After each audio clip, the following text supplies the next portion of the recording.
আপনার মেয়ে মনিকা ইউনুস সম্প্রতি একটি সাক্ষাৎকার দিয়েছেন সিএনএন এ। সেখানে আমি তাকে একটু যদি অনুবাদ করি তাহলে সেরকম পড়তে পারবো, যে আমি তাকে উদ্ধৃত করছি যে কোনো এক সময় প্রধানমন্ত্রী শেখ হাসিনা ও ডক্টর ইউনুস একসঙ্গে কাজ করেছেন।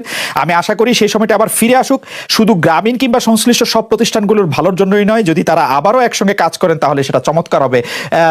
এই মনিকা ইউনুসের এই আশা কি আপনারও মানে একই রকম আশা কিনা, যে প্রধানমন্ত্রী শেখ হাসিনা এবং ডক্টর ইউনুস একসঙ্গে কাজ করলে আরো কিছু চমৎকার কাজ হবে, বা এটা আপনি আশা করছেন এরকম কি?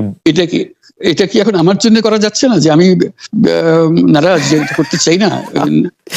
তুমি ভাবখানা এমন করছো যেন আমি আপত্তি করছি, আমি কাজ করতে চাই না।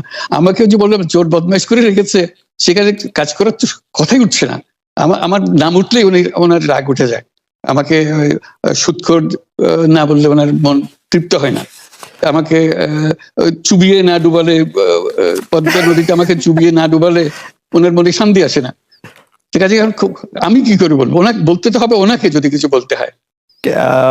পদ্মা নদীর কথাটা যখন উঠলই, পদ্মা ব্রিজ সম্পর্কে যে কথাটা সরকারের উচ্চ মহল থেকে এটা বলা হয় যে আপনি আপনার ক্ষমতা ব্যবহার করে বা আপনার পরিচিতি ব্যবহার করে বা আপনার যে একটা সাংঘাতিক রকমের গ্রহণযোগ্যতা সারা দুনিয়াতে আছে, যেটি আসলে ওয়ার্ল্ড ব্যাংক সহ অন্য জায়গায় আছে, সেটি দিয়ে আসলে আপনি পদ্মা সেতুটা বাংলাদেশ যাতে ঋণ না পায় সেটির জন্য আপনি চেষ্টা করেছেন। এই ব্যাপারটা নিয়ে কি আপনি একটু কিছু বলবেন, যে এটা আপনার বিরুদ্ধে একটা অভিযোগ? কি বলবো, এটা বলো, এটা হাস্যকর একটা কথা মুখ থেকে বলে ফেললো চোর ডাকাতের মতো, এটাও আরেকটা বলে ফেললো, এটাই সত্য হয়ে গেল। আমরা যে বারে বারে বিবৃতি দিলাম তখন এটা প্রশ্নই ওঠে না। আমরা বাংলাদেশের নাগরিক হিসেবে আমরা গৌরবান্বিত যে এই পদ্মা সেতুর উপরে আমরা একটা সেতু বানাতে পারবো, এটার জন্য আমরা সবাই চাই। কাজে এটা তো বিরোধিতা করার তো প্রশ্নই ওঠে না। কেন বিরোধিতা করবো?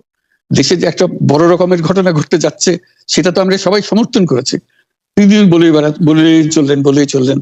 এখন একজনে বলতে থাকলে তো আমার করার কিছু তো নাই। উনি এত শক্তিধর যে এখানে আমার কথা তো কিছুই থাকে না। ওনার সরকারের যাবতীয় প্রচার যন্ত্র ওনার হাতে। আমার তো আমার গলার যত তীক্ষ্ণ। আপনি তো কথা বলেন না, বললে তো নিশ্চয়ই আপনার সাথে না। একটি প্রশ্ন আসছে যে পদ্মা সেতুর যখন উদ্বোধন করা হবে তখন কি আপনাকে নিমন্ত্রণ জানানো হয়েছিল?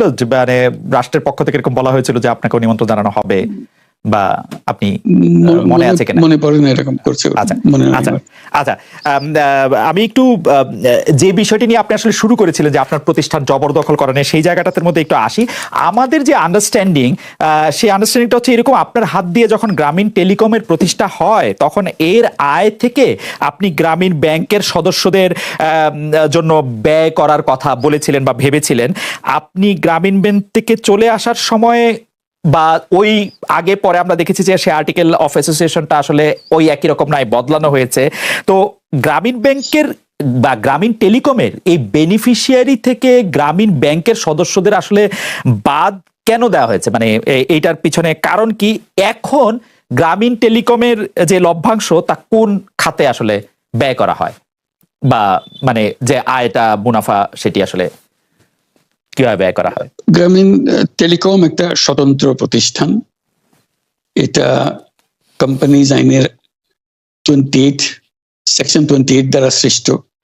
তার অর্থ হলো যে এটাকে আইনের ভাষায় বলে non dividend company, guaranteed by limited by guarantee. কাজে এটার কোনো মালিক নাই।